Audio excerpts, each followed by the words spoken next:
reka nkwifuriza ibihe byiza nanone nkubwira ntigubwa neza aho uri hose wowe mukunzi wa NBA Zoom inkuru zacu kuri kwawe udahwema kudukurikira buri munsi mu biganiro byacu bigiye bitandukanye tugenda tubagezaho. Uyu ni wa mwanya rero tuba tunagiye kuganira ku makuru abakomeje kugarukaho kuri iyi mihanda, kuri izi mbuga nkoranyambaga dukoresha ndetse no kubitangaza makuru ku byamamare mukunda, dore ko no muri aka kanya tugiye kwibanda ku gisata cy'umuziki.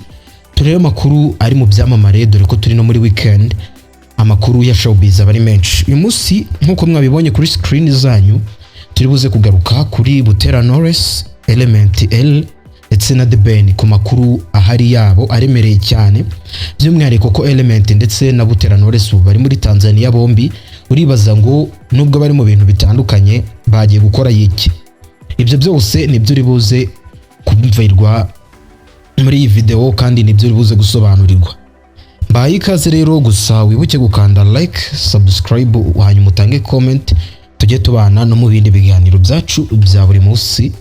Mbaye ikaze, nge nitwa San, iyi ni NBA Zoom inkuru zacu ukuri kwawe. Munyemerere rero duhere kuri inkuru ya Butera Knowless. Butera Knowless uyaherekeje muri Tanzania umenye iby'imishinga yamujyanye. Ku mugoroba wo ku munsi w'ejo kwa gatanu washize ku itariki ya 10 z'uku kwezi kwa 10 2025, umuhanzikazi Butera Knowless nibwo yerekeje muri Tanzania.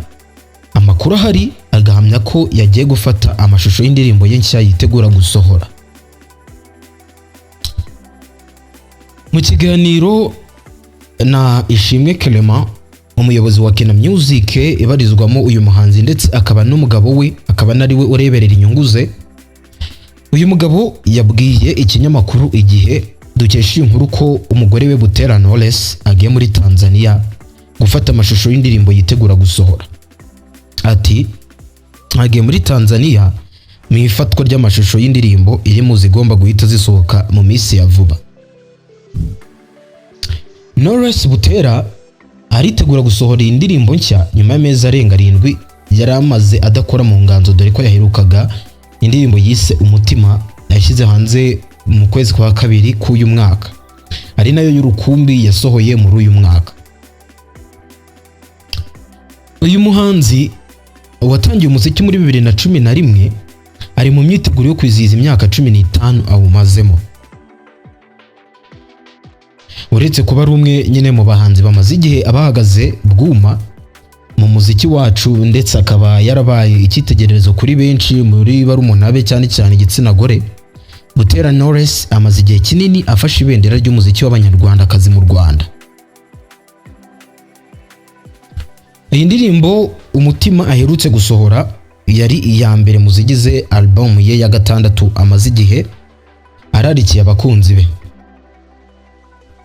Iyi album nshya Butera Knowless ikazaba ikurikiye izirimo Komeza yasohotse muri 2011, uwundi we yasohotse 2013, Butera yasohotse muri 2014, Queens yasohotse 2016 ndetse na Inzola yasohotse muri 2021. Mwitegure rero bakunzi ba Knowless umuzigo agiye kubazanira muri iyi minsi. Reko tumuveko tujye kuri Element L, uri muri Tanzania yari kubarizwa, gusa akaba yarasuye ambasade y'u Rwanda mu gihugu cya Tanzania. Uyu musore umaze iminsi muri Tanzania yasuye ambasade y'u Rwanda agirana ikiganiro na Ambasaderi General Patrick Nyamuvumba, washimiye uyu muhanzi ndetse amwizeza kumushyigikira mu bikorwa bye by'umuziki, by'umwihariko ubufasha yabakeneraho.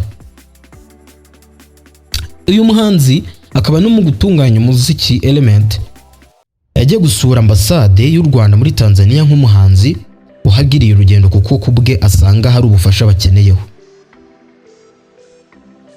King Pazo ukorana bya hafi na Element L yavuze ko ubwo basuraga ambasade y'u Rwanda muri Tanzania bashimiwe kuba ari bo bahanzi ba mbere bahageze bagahitamo kubasura. Ati ambasaderi yashimiye Element yaba kuba yagize ubushake bwo gusura ambasade y'u Rwanda muri Tanzania, nubwo hari n'abandi bahanzi basanzwe bahagenda ntibabashe kuhagera.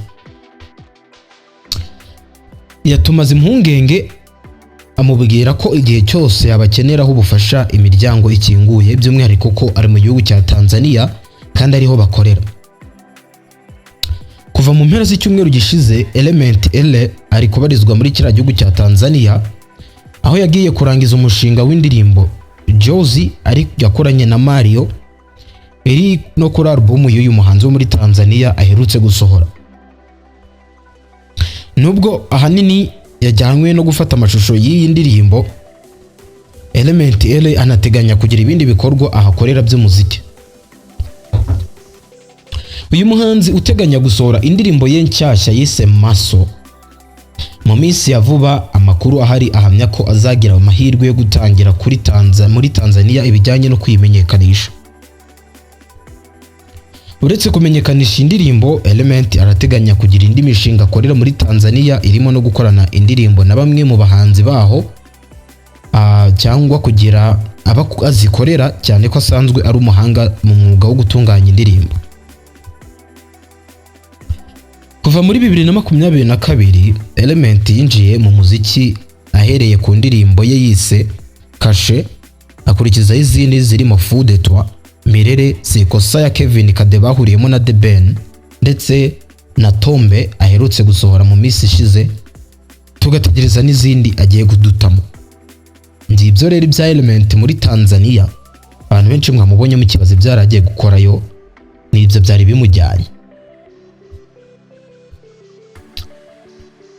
Amakuru yacu y'uyu munsi rero umunyemerere tuyasoreze kuri Taiga, wakomoje ku mpamvu yaburiye umwanya album ye nshya ikunzwe n'abatari bake. Abakunzi rero b'umuziki nyarwanda bakomeje kwereka The Ben urukundo, by'umwihariko ku bihangano bigize album ye nshya yise The Point Love. Ku rundi ruhande ariko bakanamushinja kuyitererana nubwo ariye.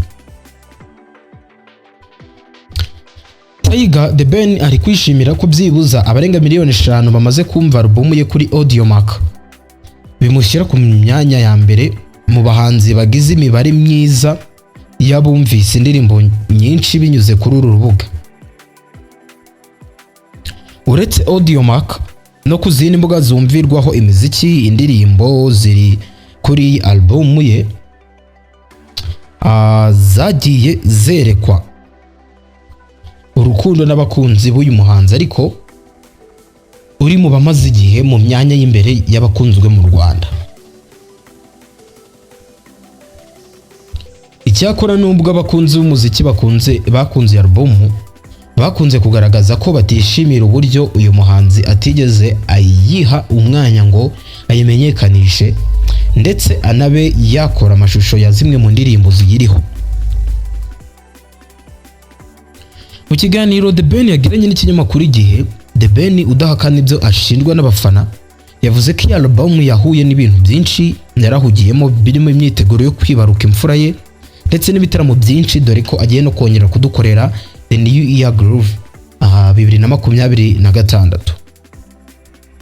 Yagize ati, mvugishije ukuri ni album yasohotse mu bihe bitoroshye kuri nge, narindi mu kwitegura kwakira imfura yanjye, ndetse mfite cyane hirya no hino ku isi. Icyakora ku rundi ruhande, Taiga ahamya ko hari zimwe mu ndirimbo zigize album azafatira amashusho, nubwo bitazamubuza kuba hari n'inshya akora. The Point Love yasohotse muri 2025 mu kwezi kwa mbere, yari igizwe n'indirimbo nka Ni Forever, Plenty, True Love, yari yarafatiye amashusho anazisohora mbere yuko ayishyira hanze. Ikaba iriho n'izindi ndirimbo zirimo Isi, Baby yakoranye na Mario wo muri Tanzania, My Name yakoranye na Kivumbi King, n'izindi nyinshi. Abakunzi ba Taiga yabyumvisha ubutumwa bwanyu, agiye kubikosora.